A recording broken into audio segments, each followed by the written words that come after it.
안녕하십니까? 아들딸 방문 요양의 대표 배종일입니다. 기초연금과 자녀거래 이렇게 하면 탈락하고요, 저렇게 하면 불리하고 이렇게 하면 무관하겠습니다. 인생을 살아가면서 부모와 자식 간의 관계는 끊을래야 끊을 수가 없겠죠. 그리고 부득이하게 다양한 거래 관계를 할 수밖에 없는데요, 이러한 자녀와의 거래 관계가 기초연금을 받는데 탈락하는지 불리하는지 또는 무관한지 지금부터 알아보도록 하겠습니다. 첫 번째로는 기초연금에 무조건 탈락하는 경우입니다.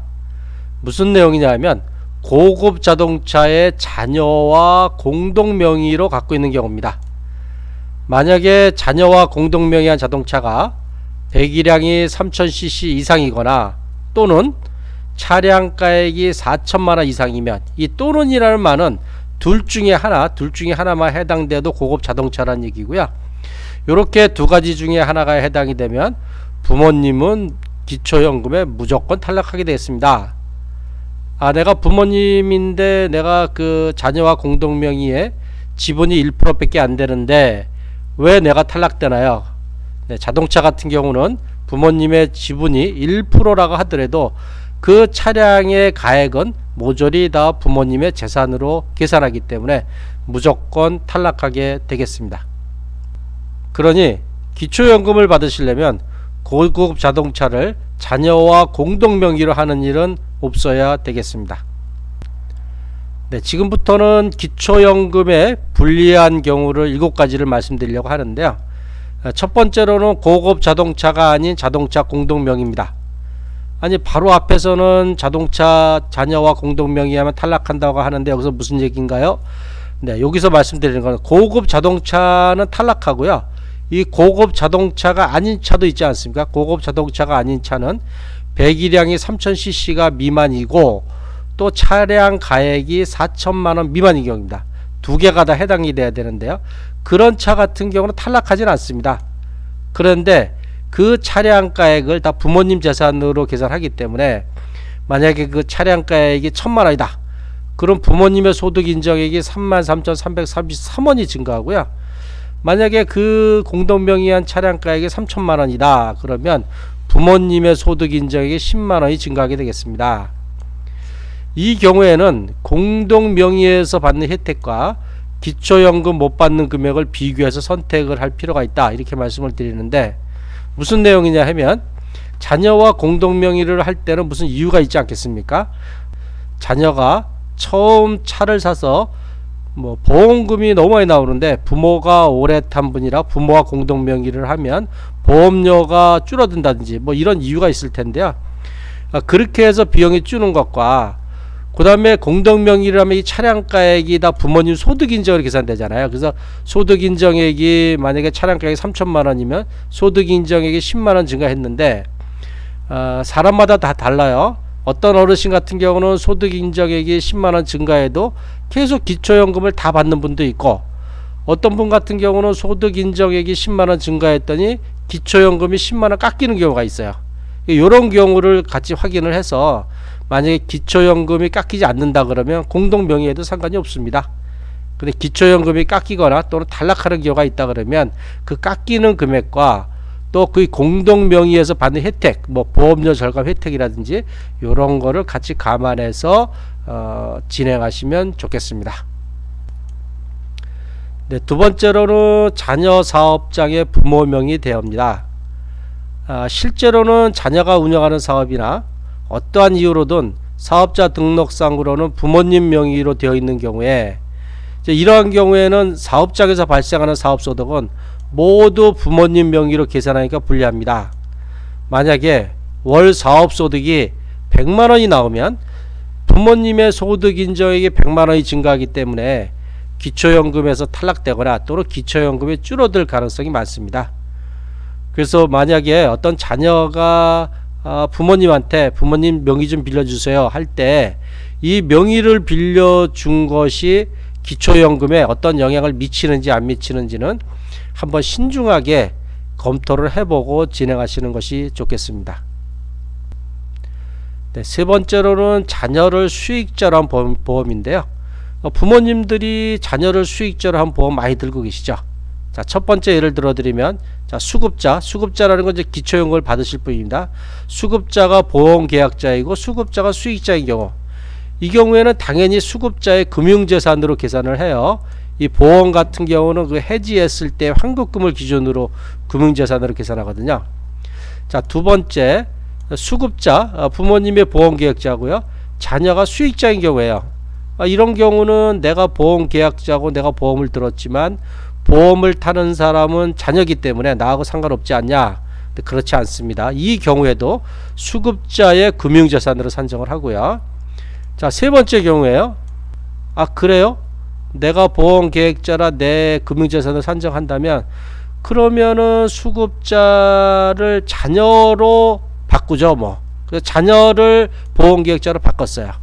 이런 경우는 이제 다 끝났다 이렇게 생각할 수도 있지만, 이런 경우에도 수급자의 증여재산을 산정한다. 그러니까 보험계약자로 변경한 시점에 해지환급금을 기준으로 해서 증여재산으로 산정을 한다 하는데, 증여재산은 연간 2,500만원 3,000만원씩 감소한다. 이거 나중에 다시 또 설명을 드리도록 하겠습니다.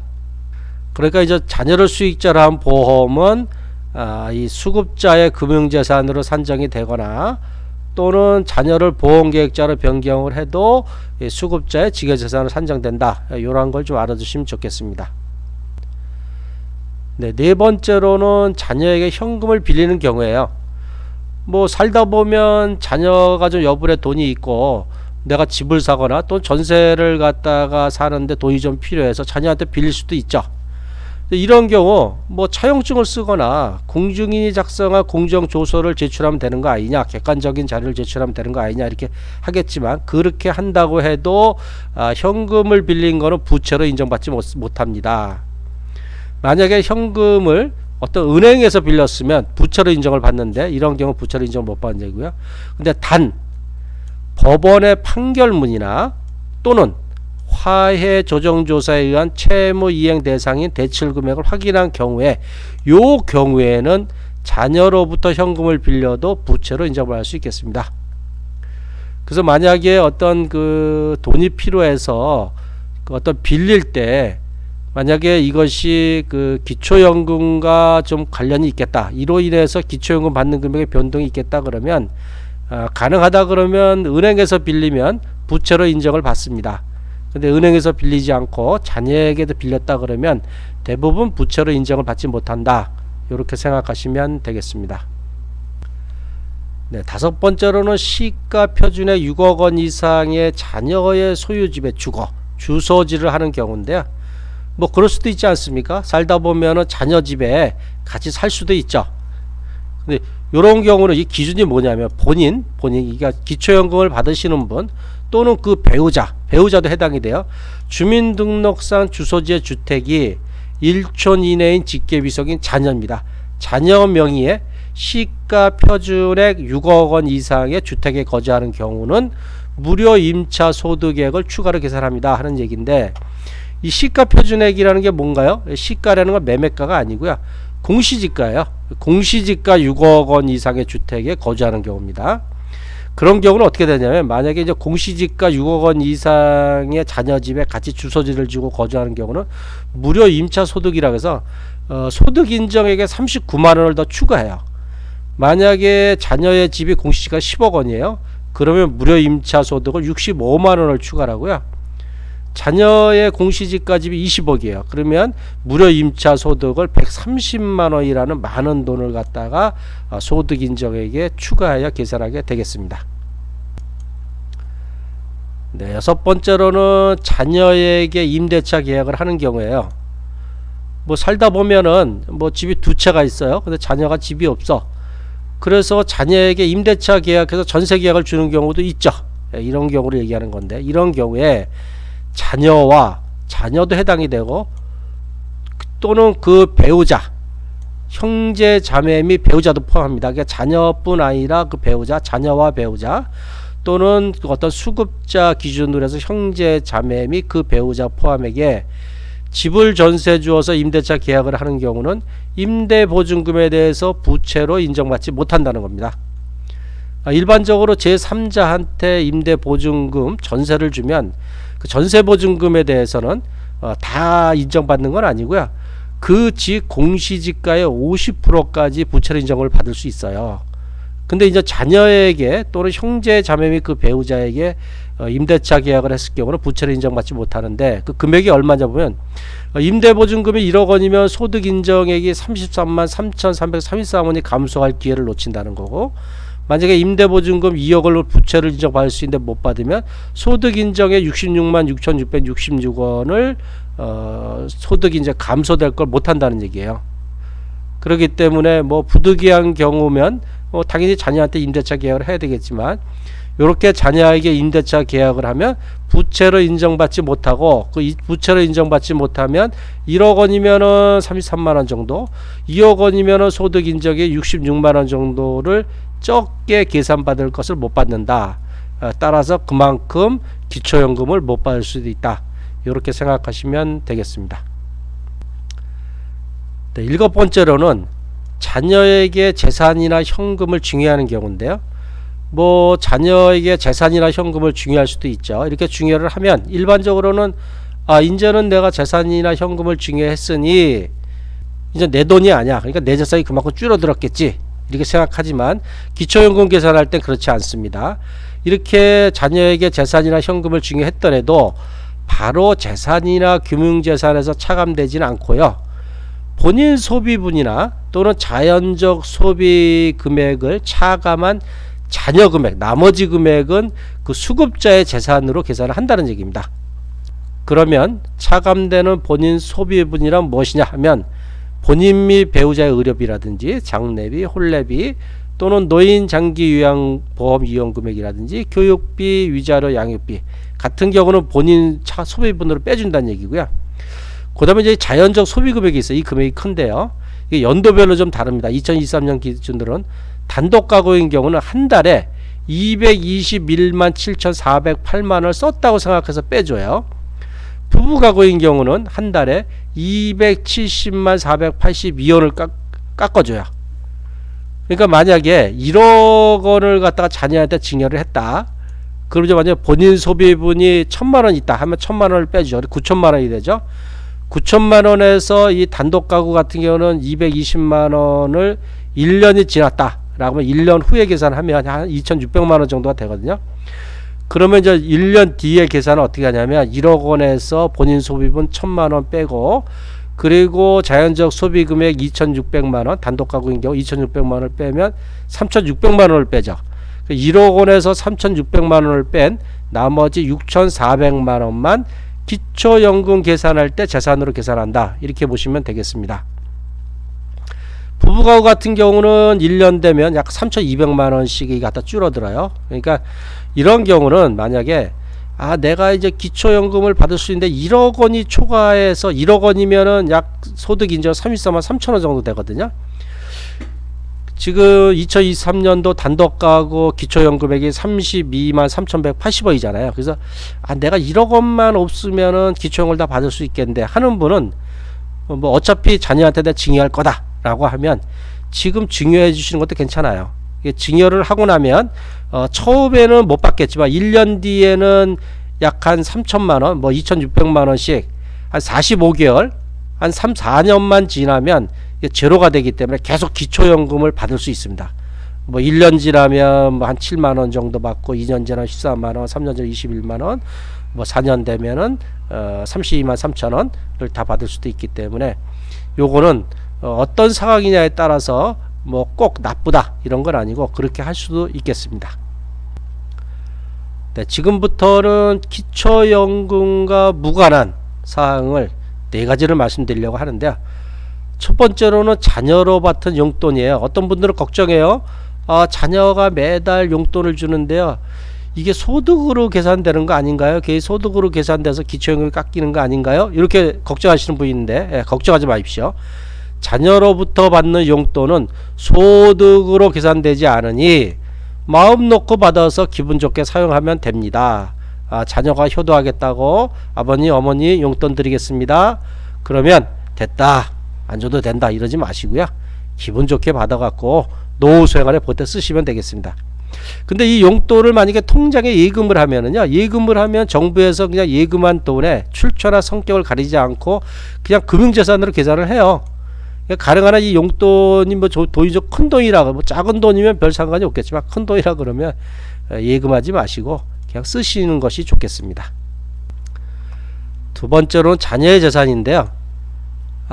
제 자녀가 똑똑하고 돈을 많이 벌어서 재산이 많아요. 제가 기초연금 받는데 혹시 영향을 미치고 걱정이 돼요. 걱정하지 마십시오. 자녀의 재산이 아무리 많아도 부모와는 아무런 상관이 없습니다. 자녀 재산은 그냥 자녀 재산이에요. 자녀의 재산이 100억이 있어도 부모의 소득 인정액을 어떻게 계산하죠? 부모의 소득이나 재산이라 그러면 뭐 땅, 집, 그 다음에 금융재산 다 합해서 계산한 것이 하위 70% 이하이면 기초연금을 받을 수 있겠습니다. 네, 세 번째는 같이 사는 자녀의 소득이에요. 자녀가 아직 결혼을 안 해서 같이 사는데 월급을 많이 받아요. 그게 제가 받는 기초연금에 영향이 있을 걱정돼요. 네, 걱정하지 마십시오. 같은 집에 사는 자녀의 월 소득이 1,000만 원이어도 부모와는 아무런 상관이 없습니다. 아까 재산 얘기했죠. 자식 재산 부모와 상관이 없습니다. 자식이 받는 월급 부모와 상관없습니다. 오로지 부모의 소득과 재산만 계산해서 소득 인정을 산정해서 기초연금 수부 여부를 결정하고 있습니다. 네 번째로는 자녀와 주택 등 재산을 공동명의로 갖고 있어요. 집을 공동명의로 갖고 있거나 또는 땅을 공동명의로 갖고 있는 경우 이게 다 나한테 수급자 명의로 한테 다 계산되는 거 아닌가요? 네, 그렇지 않습니다. 예를 들어 드리면 공시지가 5억의 집을 자녀와 50%씩 지분으로 소유하고 있다면 부모의 재산은 어떻게 계산하냐면 그 5억의 집에 50%인 2억 5천만 원만 재산으로 계산하고요. 나머지 자녀 소유의 재산 50%인 2억 5천만 원은 계산에 포함하지 않습니다. 좀 헷갈리시죠? 아까 맨 앞에서 말씀드렸을 때는 자동차 같은 경우는 부모 지분이 1%만 돼도 다 부모의 재산으로 계산한다고 하는데 여기서는 또 지분만큼만 한다 그러니까 좀 이해하기 어렵네요. 네, 맞습니다. 자동차만 그렇습니다. 자동차만 부모의 지분이 1%라도 있으면은 다 부모의 재산으로 계산하고요. 실질적으로 이런 집이나 땅 같은 경우는 이렇게 지분으로 나눠 갖고 있으면 지분만큼만 부모의 재산으로 계산한다. 이렇게 보시면 되겠습니다. 네, 지금까지 좀 많이 설명을 드렸는데 좀 복잡하시죠? 제가 종합해서 요약정리를 다시 한번 해드리도록 하겠습니다. 자, 무조건 탈락하는 한 가지, 고급 자동차라는 거는 배기량 3000cc 이상, 차량가액 4천만원 이상을 자녀와 공동명의로 하면 무조건 탈락한다. 네, 불리한 7가지. 일반 자동차, 고급 자동차가 아닙니다. 배기량이 3000cc 미만이고 차량가액이 4천만원 미만인 거를 자녀와 공동명의하면 그 자동차의 차량가액을 다 부모의 재산으로 계산하니까 불리하다. 자녀의 사업장에 명의대여를 하면 그 사업소득이 다 부모의 소득으로 계산되기 때문에 많이 불리하다. 자녀를 수익자로 한 보험도 수급자의 금융재산으로 계산하니까 불리하다. 자녀에게 현금을 빌리는 경우 부채로 인정받지 못하기 때문에 불리하다. 시가 표준의 6억 이상 자녀 집에 거주하면은 거주한다는 거는 주소지도 같이 있다는 얘기입니다. 무료 임차 소득을 계산하니까 불리하다. 자녀와 임대차 계약하는 경우는 부채로 인정받지 못하니까 많이 불리하다.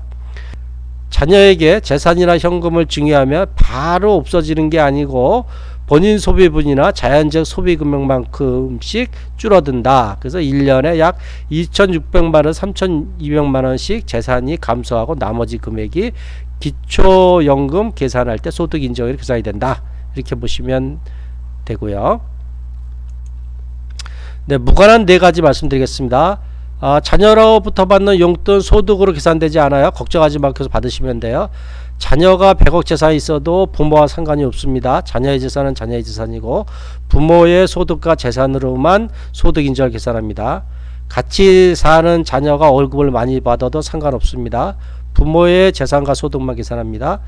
자녀와 공동 소유한 재산 다 수급자 몫으로 계산될까봐 걱정하지 마십시오. 수급자의 지분만큼만 재산으로 계산합니다. 이 지분만큼이라는 거는 이제 계속 말씀드리지만 차 같은 경우는 전체를 다 수급자의 재산을 계산하지만 뭐 집이나 땅 같은 경우는 지분만큼만 재산으로 계산한다. 이렇게 보시면 되겠습니다. 네, 지금까지 자녀와 다양한 거래를 설명드렸는데요.